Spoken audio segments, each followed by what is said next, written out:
प्रभु हम शरणागत हैं, हम पे भी कृपा कर दो।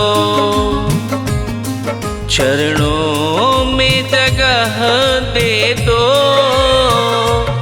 हम पे भी दया कर दो। प्रभु हम शरणागत हैं, हम पे भी कृपा कर दो।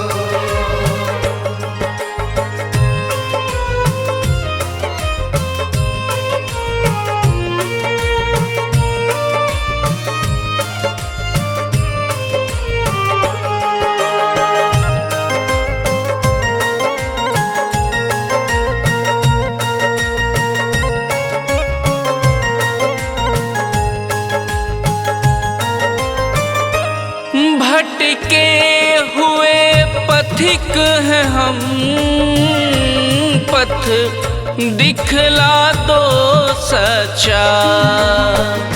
अंधियारे में दीप जलाकर हमें दिखला दो रास्ता। प्रभु राम जी सिया राम जी, प्रभु राम जी सिया राम जी। तन मन धन अर्पण है, हम पे भी दया कर दो। प्रभु हम शरणागत हैं, हम पे भी कृपा कर दो।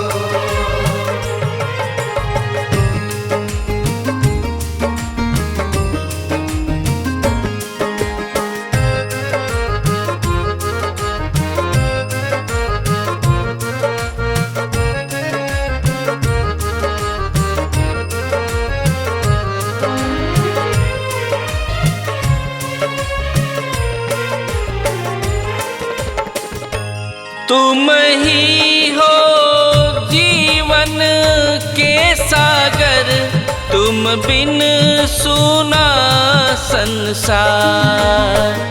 तुम ही जगाते हो भगवन, हर मन में गुलजार। राम जी सिया राम जी, प्रभु राम जी सिया राम जी। हमें आपकी छाँव मिले, ऐसी ही दया कर दो। प्रभु हम शरणागत हैं, हम पे भी कृपा कर दो।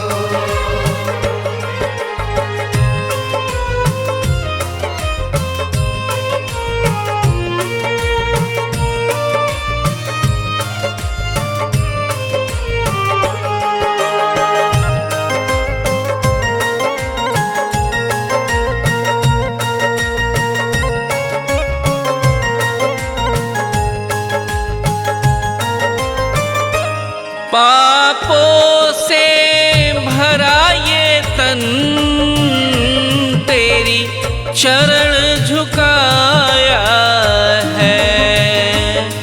बन पतित मनीष प्रभु तेरे दर पर आया है। प्रभु राम जी सिया राम जी, प्रभु राम जी सिया राम जी। अब ज्ञान का दीप जला, इसको पावन कर दो।